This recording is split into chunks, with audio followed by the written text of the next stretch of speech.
Hi, everyone. Welcome to Art and Talk. Art and Talk is an online interviewing platform for artists to share their art, creativity, and passion. We embrace all the arts to bring you diverse and quality interviews to watch and be inspired by.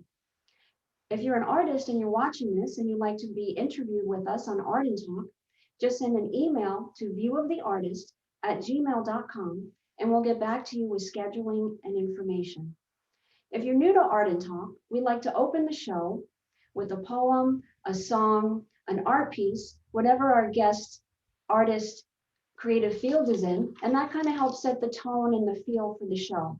Today, we're going to be exploring a poet and author and finding out all about her work. Please stay connected with us on our YouTube channel, Art and Talk. Please subscribe, like, and share, and also stay connected with us on our Facebook page. We appreciate your support. I'm Leslie Sue, the host for Art and Talk, and I'd like to welcome our guest poet and author, Elaine Lewis. Hi, Elaine, welcome. Hi, Leslie. Hi, everyone. Great to have you here. All Oh, it's right, great to be here. yay. All right, so if you're ready, we like to have our little customary, in this case, guest poet, open the show with a poem, so we'd love to hear it. Sure, this was a poem I wrote in approximately 2012, perhaps. It was actually an assignment for college that I was in. I was attending Bible college as going for a Bachelor of Arts in English with a minor in Biblical Studies. And one of our assignments was to write a poem that we were not used to in metric and rhythm. And essentially, I still am not clear on all the meters and rhythms of a poem. I write a poem the way I feel it. This was one that I thought was fitting for the times, and generally they come very quickly. I don't have to think about what I write that much. This is what ended up for the assignment. It's called Sunrise. Silently, during the darkness of despair, a massive boulder is rolled away. The light of new life dawns as it stands amidst the rubble of broken hopes and dreams, a promise for those who hear its voice that boulders of life are but a temporary intrusion, a means not to stumble over them, but to stand on them and view the dawn of a new horizon. Very good. It's an interesting metaphor and symbology with the boulder. I'd love for you to elaborate, if you would, Elaine.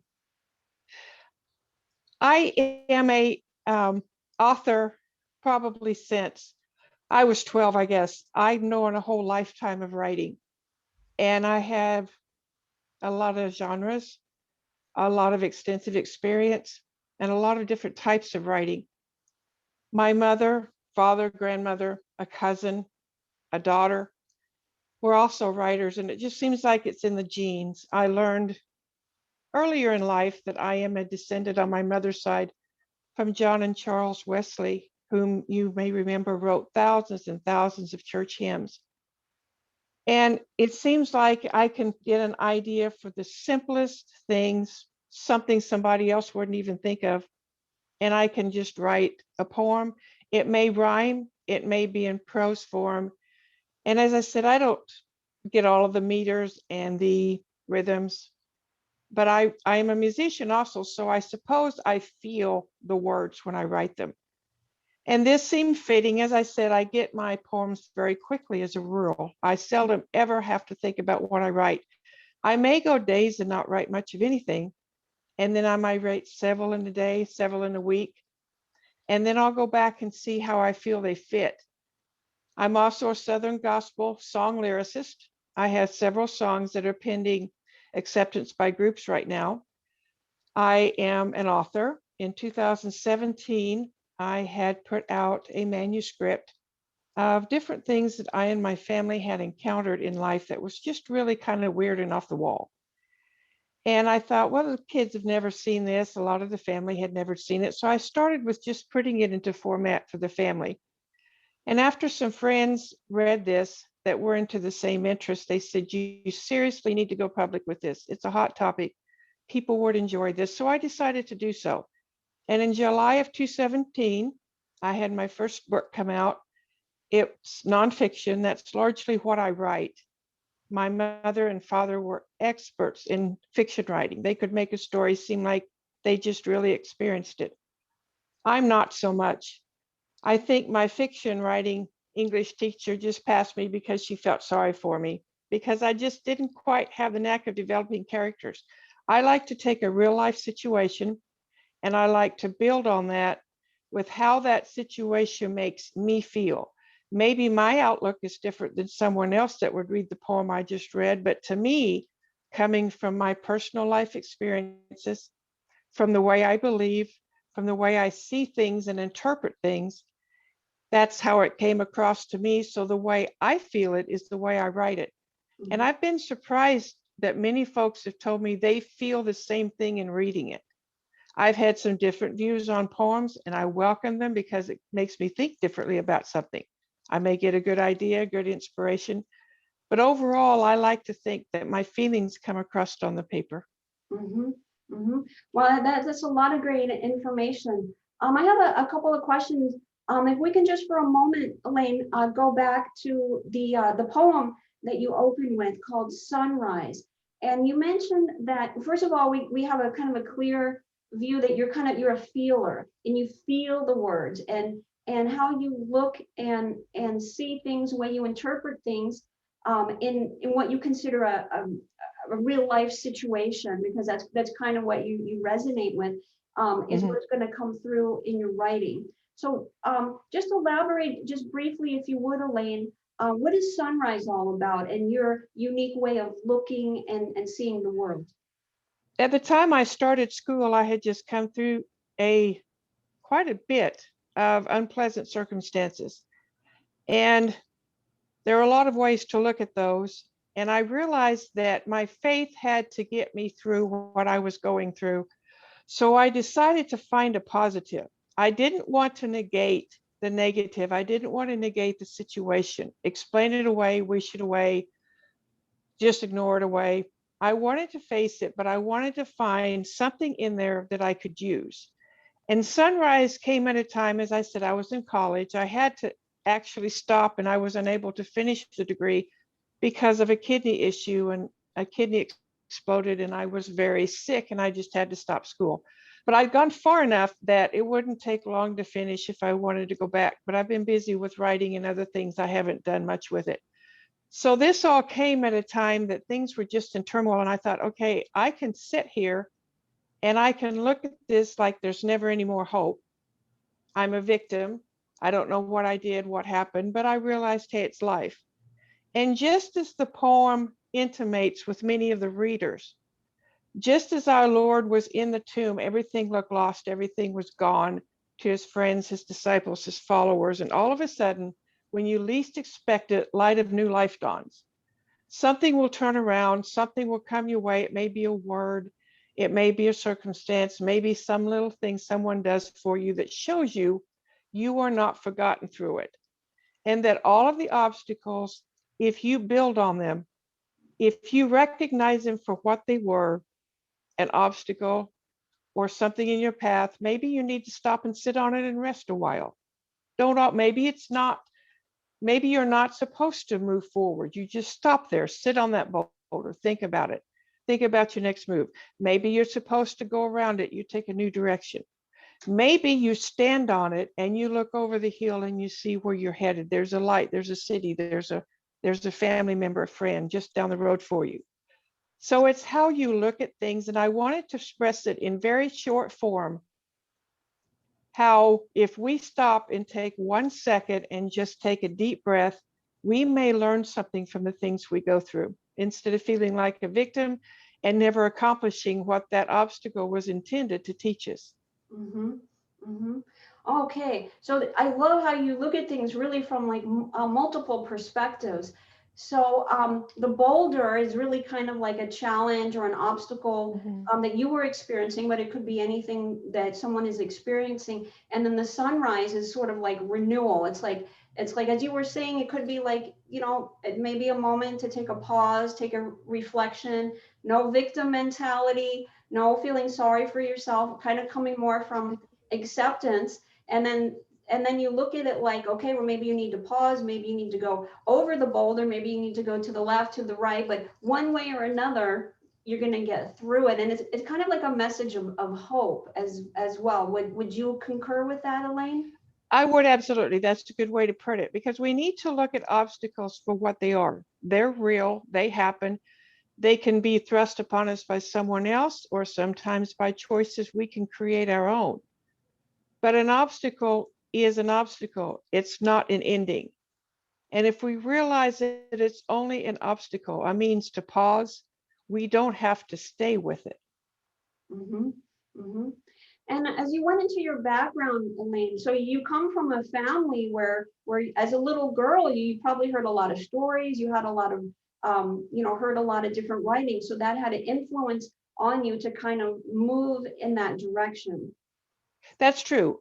We grew up as a farming family, so there was always things to learn through the animals. I started writing when I was 12, about the same age my mother did. I am now 62, and I live by a lake. And one of my favorite pastimes is nature photography. And I'll go out and I'll walk around the lake all seasons, generally all weather. And there's always some kind of activity, even in the silence of the cold spell we just had. Kansas does not get as a temperature much past a degree or two below zero. We hit 20 below zero. Mm-hmm. For 2 days here, we had about 8 inches of snow. That's kind of unusual for this area. So I couldn't get out and walk around the lake, but I can hear the geese, I can hear the ducks, I could hear the foxes. And I thought, even in this cold, this stillness, this time of I just want to hibernate and stay indoors, nobody bother me, there was still life out there. There was still things that were made for this. They still had to go hunt. They still had to eat. They still had to get out, get their exercise. And even I saw people, the hardy ones, out around the trails here. And we can stop, or we can always look for something that encourages, inspires us. I look at nature as it's often telling me a message, even in a sunrise, a sunset. There's always hope, or thank the Lord, this day is ended. I'm done with this day. I'm going to bed. Maybe tomorrow will be better. And as I said, I came from a lot of unpleasant situations in my past, and some of them were not handled well. And there became a point that I had to look at them and say, was I going to repeat this pattern, or was I going to start getting it out of me? I used to internalize things constantly. And I saw that my family, when they wrote, they would put it on paper. And even in the funny stories about farm animals and the things we experienced, but my family raised 9 baby possums one time. And my mom wrote a story about that. And I began to realize you can get out how you feel, you can deal with it when you put it on paper. So my writing started as a hobby. And I was just learning to type at 12 and 13, and I had gotten a small typewriter for Christmas. And my mother was writing, she said, you want to edit and proofread, see if I noticed any mistakes. So just for practice, I would start typing. So by the time I hit high school at 15 and went into typing class, I already knew how to type. I just didn't know how to do a lot of the documents and the things like that.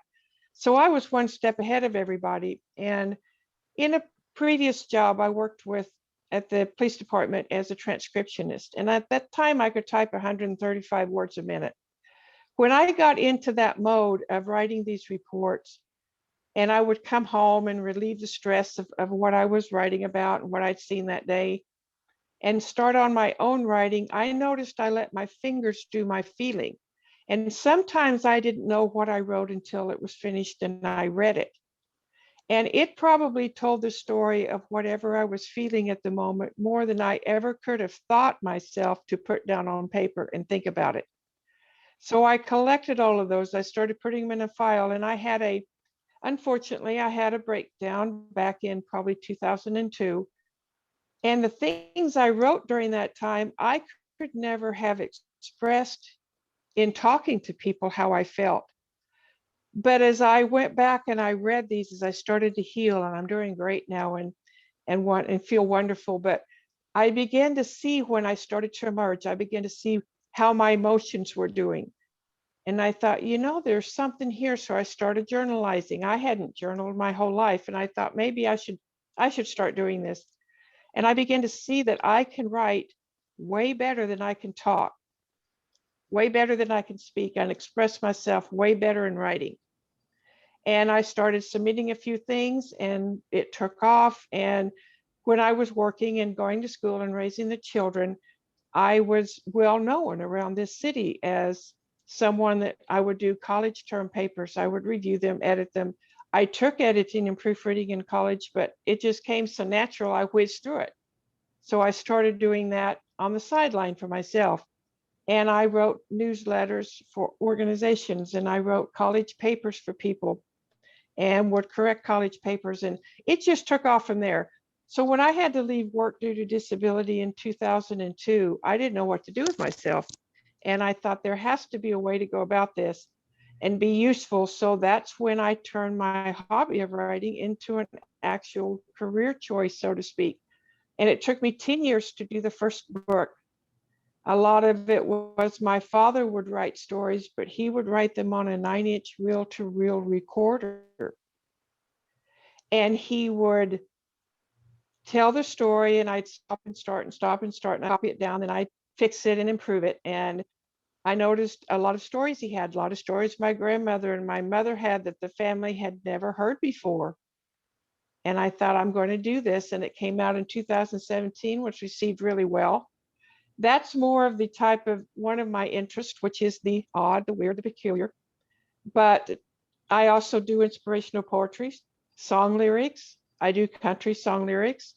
I also just plain write about feelings and I share them with others. I let others read and say, here, maybe this will help you.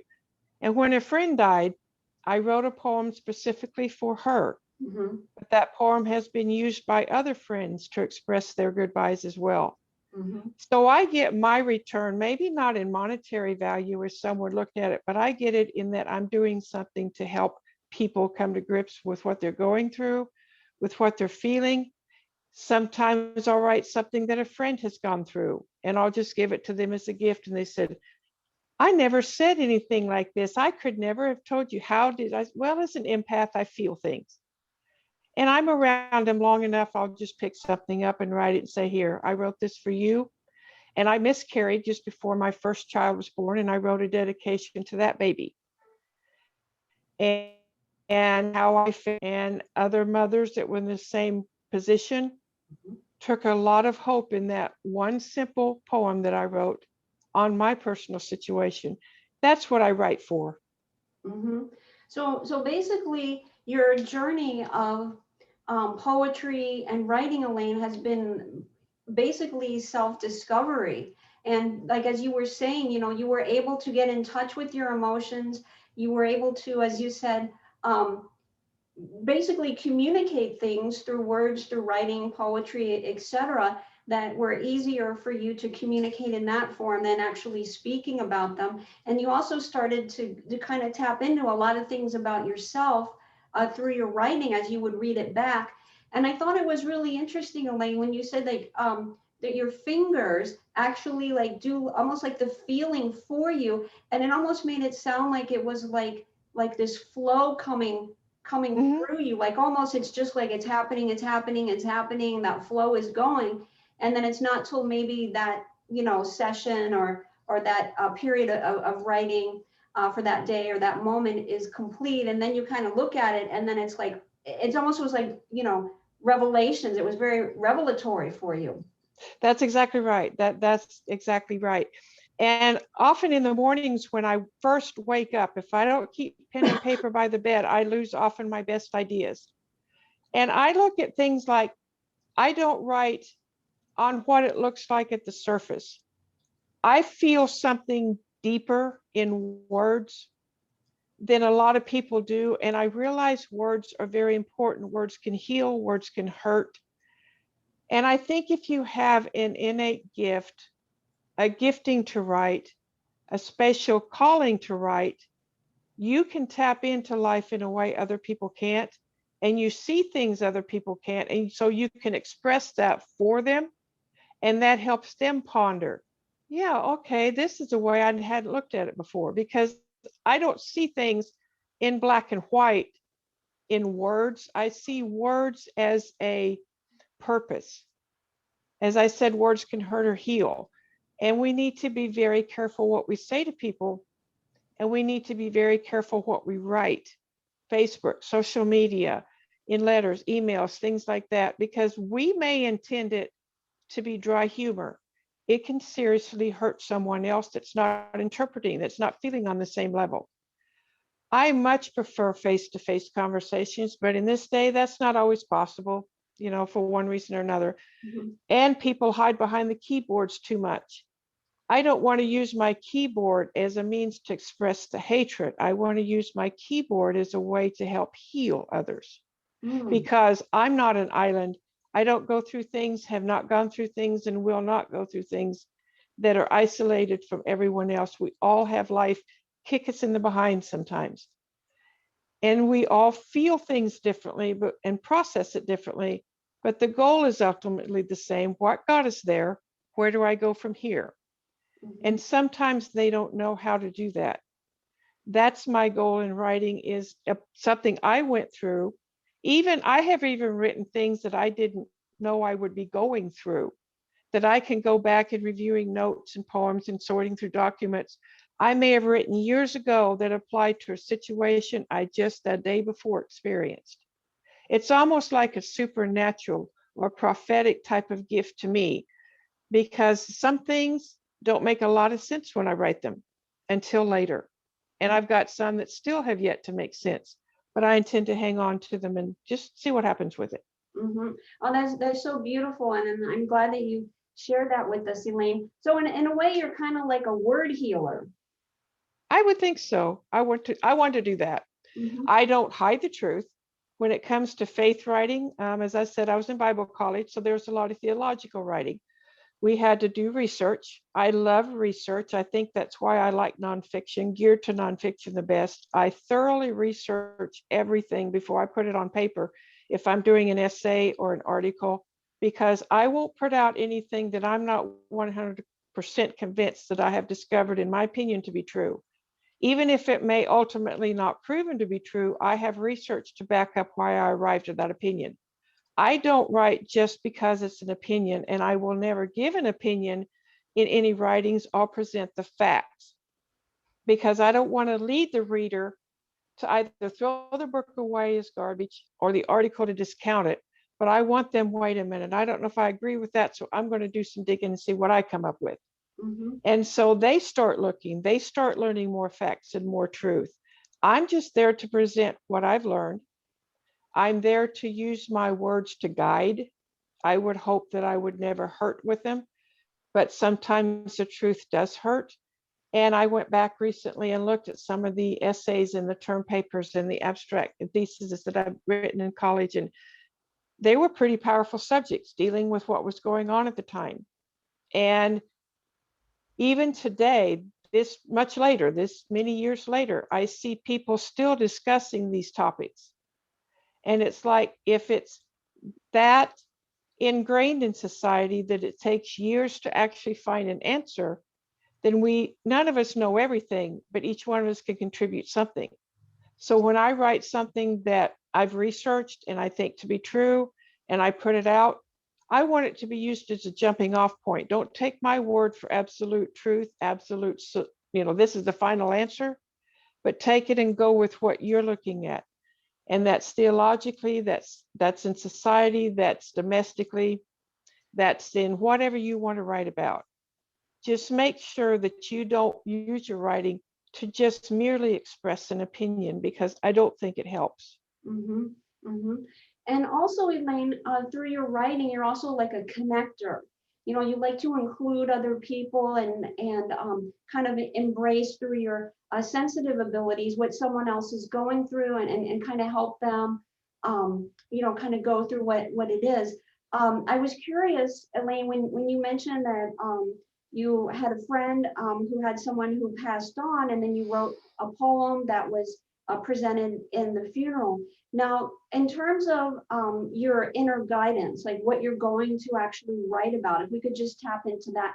So in that specific situation, you heard the news and whatnot. Now, were you kind of guided? Did you just kind of know, okay, like you heard the news and okay, I'm going to be writing a poem and give it to them? I mean, how did that whole process sort of unfold where you actually were like, I'm going to write about this and give it to them? Well, the truth of the matter is, I had not known her very long. I met her through her sister, actually, who was my neighbor, but the one who passed had lived out of town for a number of years, and she had to come live with her sister in her last days, and so I got to know her. But I hadn't known her very long, maybe 3 years, and I got to feel from her a connection. So when I learned that she had passed, in fact, the sister had called me about 5 minutes after the ambulance and police had left, and she said, she had passed away. And I sat down and I wrote this and I gave it to the sister. And of course, it was deeply moving, deeply touching to her. But she put that with the sister's belongings to give to the family. And in subsequent passings, I have shared it with other friends who have lost loved ones. And they said, I wished we could have put this in the eulogy. I wish someone could have read this.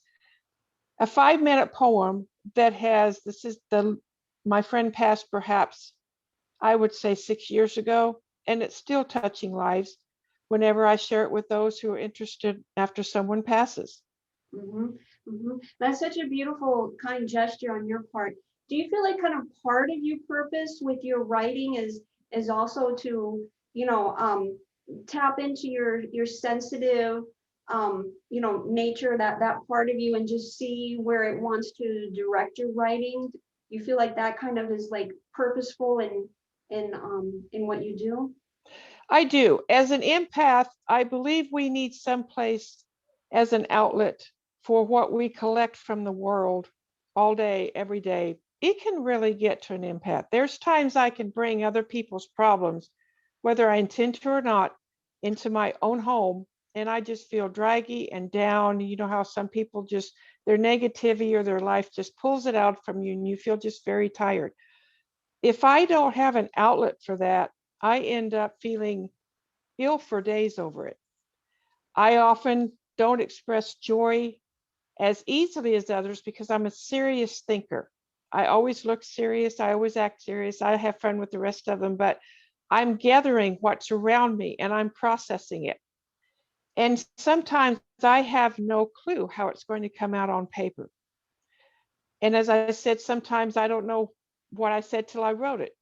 But Hmm. it really tapped in the situation, and I emotionally and psychologically and physically feel better because it's sort of like I am the world's outlet in that one poem or that one prose or that one little paragraph about what I picked up. It might be gleaned from several different circumstances, it might be gleaned from just one. But I feel like if it was that much of a relief and an outlet to me, maybe that's the only reason I wrote it. But I'm always happy to share my work. I copyright it, of course. I have that professional jealousy, but I'm always happy to, hey, you know what? I wrote something the other day. Maybe I'll help you. Sit and read this, see what you think. I've had people cry. I've had people laugh. I've had people just show great relief, great. Some of the pressure's gone, and I'll make them a copy of it, and they'll take it and they'll save it. And if that's what all I do with it, I'm happy doing that because I love to write. I love to put words together. In fact, my professional email is word manipulator because that's what I do. I take ordinary words and I put them in a form that I hope they can help. I hope they can get to the point. There's sensitive topics, abortion and politics and whatever in the world today that I will write poems about. I won't share them unless asked. And I've submitted a few, but they take everything that's going on in that one poem and present what I see as the core of the problem or as a solution or make sense out of the chaos, let's say. And maybe that's the only reason I do it is so I don't have to carry it. But the ones that are sensitive, the ones that are direct, the ones that are to the point. I wrote one about the pro-life abortion topic several years ago that just is so hard hitting. Everyone cries when they read it. And it expresses my views, but it also expresses how I feel the situation could be remedied. And it's like, why can't others see this? I wish you would tell someone. Well, that's what I'm trying to do, is tell someone. But also in writing, I don't think you force the writing onto others. You write it, you put it out there, you find a way to get it out to the public. There are things I've written that may never see the public eye because they're important to me, especially during the darkest time of my life. My second book should be out the end of the year. It's called From the Dust of the Earth. And it chronicles my journey from, I started out well, was active, was headed to the Navy as my mother and brother had been, and I got detoured somewhere along the way. And in the course of the ensuing years, some very unpleasant things happened. And I had a hard time processing it. So I became agoraphobic. I didn't leave my house very much for 25 years. Now I'm traveling. I took my first plane ride by myself this last summer, had a tremendous time, and had no problem. I loved it. But that book chronicles my journey in poetry form, in poem, straight poetry throughout it, from the beginning of the journey to now. And there are some powerful stuff in there, if I do say so. And I've met other people with struggle with certain types of things like that, certain bondages they're in, or certain struggles of life, and they just didn't know how to cope. My initial coping mechanism was internalizing it. So I think now that I took writing up seriously, full time, it now is a way of dealing with all of that internal conflict, which helped me heal. I believe it's a gift. I believe the Lord had me do this for a reason. And I'm beginning to see some of the reasons for that, not just in myself, but in those I share it with. Mhm, mhm. That's really beautiful. I'm so glad, Elaine, that you shared all this. So really, in a sense, writing poetry has been a powerful outlet for you. As you said, like when, things get very, emotionally wound up, it's like this is your outlet. You use that word several times. So that's your release, it's your therapy, and it's also It your is. specific healing as well as others. And it's kind of like I get the feeling like it's like a best friend. It's like you kind of got your arm around poetry and your writing. It's Mm-hmm. like it's there for you, and you turn to it.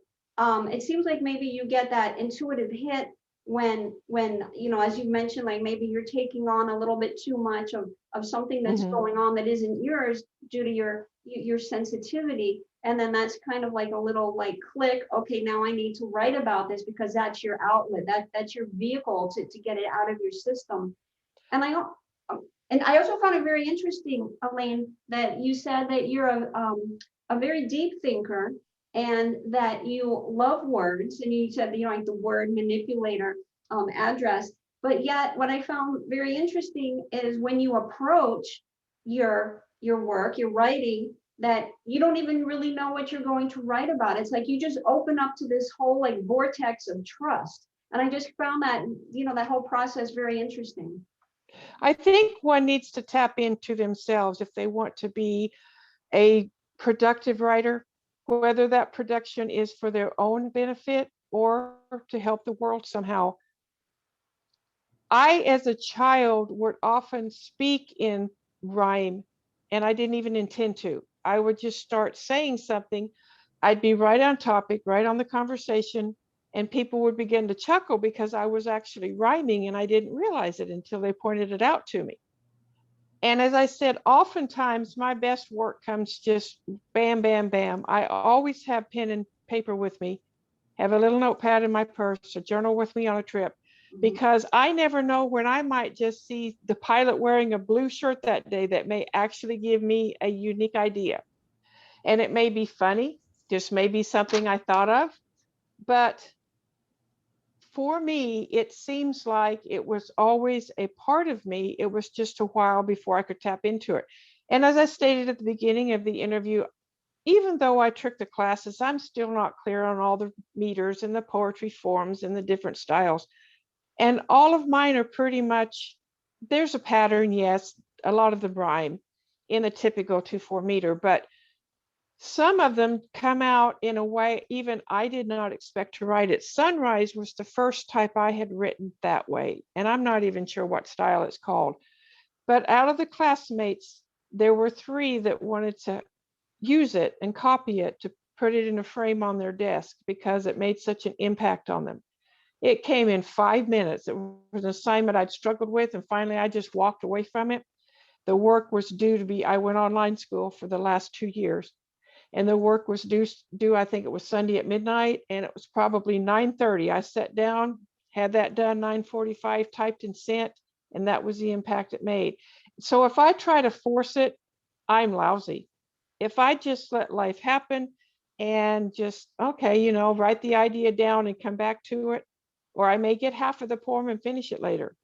Mm-hmm. It's a lot better than trying to force something. And yes, I think a lot of it is instinctive. Mm-hmm. Mm-hmm. Elaine, we still have just a few more minutes left before we need to wrap up the show for today. I would like if you could just touch a little bit on, please. You mentioned that you also write a the lyrics to gospel music. Can you touch upon the difference between your poetry writing and then when you sit down to write your lyrics for gospel and in terms of the creative process?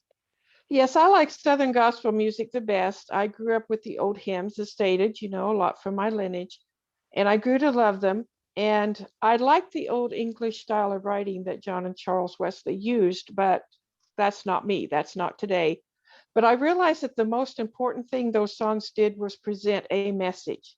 And people love music. That's why there's so much of it today, so many styles, so many genres, so many stars doing it. And people like to be able to connect with something that makes them feel either like they're feeling or want to feel different than they're feeling. And I look at gospel music as a specific message. You have a particular goal in mind, a particular audience, a particular reason for writing that type of song.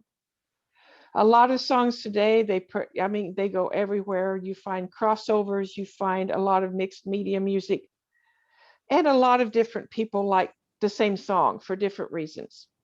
But you're either going to like Southern gospel or you're not. If you're the audience for Southern gospel, you understand its message. I love harmony. The more parts in a harmonic piece of music that I hear, the more I just eat it up. I just love that. When I sing harmony. I don't do solo very often. I'm the harmonic genre. So I instinctively, when I'm singing with something, I will instinctively start to harmonize. And I find that that carries over into my love of the Southern gospel music field. I have written a few of the contemporary, and I like them, but that's not what I do. And when you compare it to other types of poetry, such as the one I read at the beginning, you're wanting to reach an audience that interprets things based on their particular need. It's open to different interpretations. With Southern gospel music, you know its intent, you know what you're hearing. You're hearing it because you want to, or you'll turn it off and go listen to something else because you don't like the message. I think the different types of poetry style and in relation to other types of writing is a matter of the reason you're writing it. What is your purpose? What is your intent? And the different styles may relate to different emotions. In Southern gospel, there's slower ones, there's medium, but I like the fast, peppy ones. I like to get into the music. I'm also a musician, so I have fun playing those. But it's a feel good type of genre. It's an escape type of genre. Anyone can listen to it, and if you like it at all, you're going to come away feeling better, more hopeful.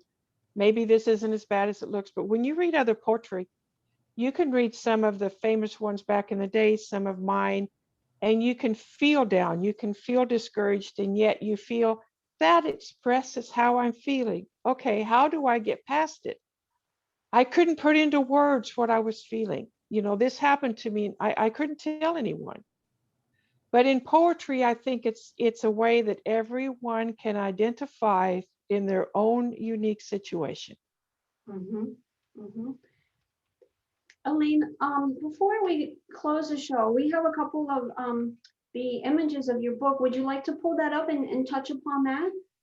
Absolutely. Let them Okay. go ahead and see it. This came about because as I said, the family had not heard about some of the experiences that we'd experienced, and I put it all in book form, and it has been well received. I've been on a couple of podcasts that deal with this genre. They're essentially nonfiction. They're true stories that happened to me. I actually lived in 2 haunted houses before, and I write about that in the book.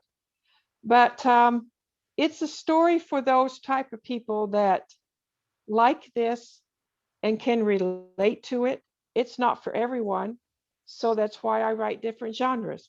I'm not going to stop writing just because I can't find another audience. And this book is one example. Mm-hmm. And we also have the back, Elaine, so we can go ahead and take a look at the back cover of Storms for Stormy Nights. Sure. All right.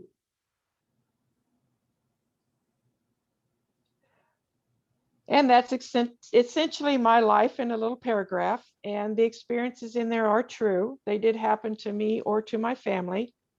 And there's more to come. There's also miracles that will be in book number 2 in the series, which will be my 3rd book. This picks up from, this is the first in the series. I plan on 3 of them. The second one deals with the miracles and the things that, whoa, the type of stuff that makes you step back and say, okay, that's something. And then the third one, we're bringing the 2 together. So I hope folks that like this will jump in, and it can be found on Amazon. And I'm getting ready to put it into Kindle. If it may already be in Kindle, I think. But if you're into this and want to read true stories, then feel free. Very good. I'm going to go ahead and stop the screen share. All right, Elaine, we are going to need to wrap up the show. We'd like to offer you some closing comments, whatever you'd like to share with us. And then if you could let us know how we can stay connected with you, please. Okay, you can always connect with me through my website. I am revamping it, but it's called Eye on the Clouds, EYE, eyeontheclouds.com. The theme of it is that I try to encourage people to keep looking up, looking for hope when the world gets them down. So that's why I wrote it that way. I have links to my other 2 blogs on there, and I have links to purchase my writings and my books. There's more coming, as I said, redoing and updating, so there'll be more available coming the next 2 or 3 months. And closing thoughts, a lot of people sit back and think, I'd like to write a book someday. I got a unique story, but everybody's an author. Everybody's got a book. Well, then write the book, because you'll find an audience that no one else has touched. Even if the only one who ever reads it is you or your family, get your feelings out, write about it, tap into who you are inside as a person. I thought I'd stop with just a few things I did in the community. I never honestly thought that I would make writing a full-time career or full-time hobby, if you will, for me. But it is. It keeps me very busy. And I've learned so many things. And I've learned more about myself. I'm more open to the world. And if you got something to say, I say just say it. That's great, Elaine. Thank you so much for being our guest artist and sharing your poetry and your writing and your background. Thank you so much. Thank you, Leslie. It's been my pleasure. And much success with the current book and the ones that you're writing about. We'd love to tap back in with you and see how that's going. I'll stay in touch. Thank you. All right, very good. Thank you so much, Elaine. Bye-bye.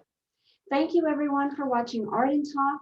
Again, please stay connected with us on our social media, on our YouTube channel, Art and Talk, and also on our Facebook page. And we'll talk soon on the next Art and Talk. Until then, be well and be blessed.